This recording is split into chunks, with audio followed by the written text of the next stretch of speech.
these spaceships are expensive, okay? They're hard to build. You can't just leave them there. So whether or not people want to come back or not is kind of like, they can jump on if they want, but they need the spaceship back. Thank you. I mean, it's kind of weird. Like, there's like a huge collection of spaceships on Mars over time. Like, it was like, maybe we should send them back. I mean, of course we should send them back.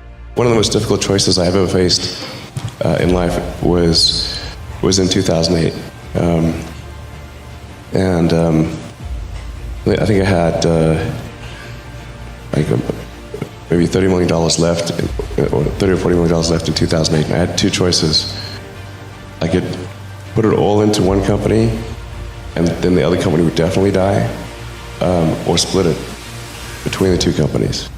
But if I split it between the two companies, then both might die. And when you put your blood, sweat, and tears into creating something, or building something, it's like a child. And so it's like, which one am I going to death? I couldn't bring myself to do it, so I split the money between the two. Fortunately, thank goodness, they both came through.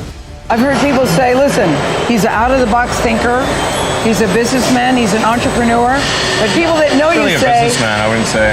You would say? I'm not really a business plan. You're not a businessman? No? No. What are you? I'm sure there's probably lots of analysts on Wall Street who would agree that I'm not a businessman. Okay, well, what do you think you are?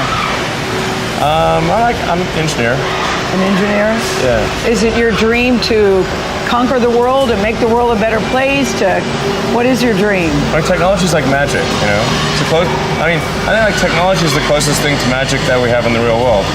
And so I think like engineering, creative engineering is essentially technology development.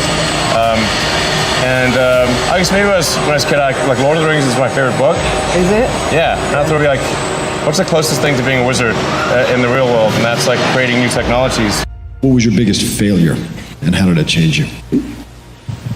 Wow, I have to really think hard about that. Failure. Never heard of it. There's your answer. Well, there's a ton of failures along the way, that's for sure. Like I said, as I said, for SpaceX, the first 3 launches failed. And we actually were just barely able to scrape together enough parts and money. I tried very hard to get the right expertise in for SpaceX. I tried hard to find a great chief engineer for the rocket, but the good chief engineers wouldn't join, and the bad ones, well, there was no point in hiring them. So I ended up being chief engineer of the rocket. So if I could have found somebody better, and the bad ones, well, there was no point in hiring them. So I ended up being chief engineer of the rocket. So if I could have found somebody better, then we would have maybe had less than 3 failures. What motivations do people need to harness to try to make change, as opposed to just reading about change?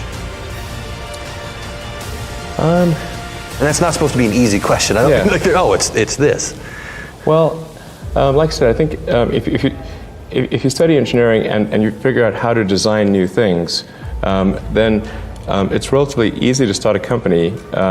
You just need to get a few like-minded people with you, and then focus on creating a prototype, a compelling prototype, as soon as possible.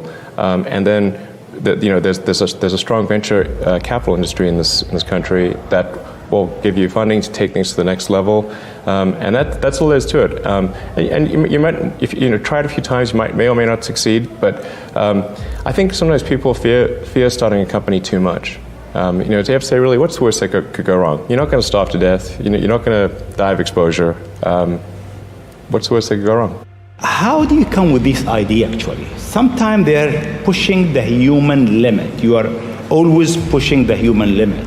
Why?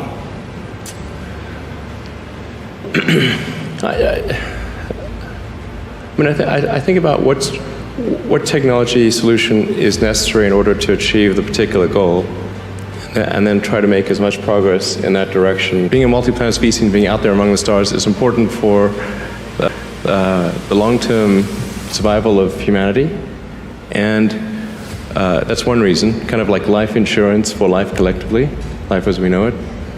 But then the part that I find personally most motivating is that it creates a sense of adventure, and it makes people excited about the future. If you consider two futures, one where we are forever confined to Earth until eventually something terrible happens, or another future where we are out there on many planets, maybe even going beyond the solar system, I think that second version is incredibly exciting and inspiring, and there need to be reasons to get up in the morning. Life can't just be about solving problems. Otherwise, what's the point? There's got to be things that people find inspiring and make life worth living. There's a friend of mine who's got a great saying about creating a company, which is trying to build a company and have it succeed is like eating glass and staring into the abyss. So, what tends to happen is it's sort of quite exciting for the first several months of starting a company, and then reality sets in. Things don't go as well as planned. Customers aren't signing up. The technology or the product isn't working as well as you thought.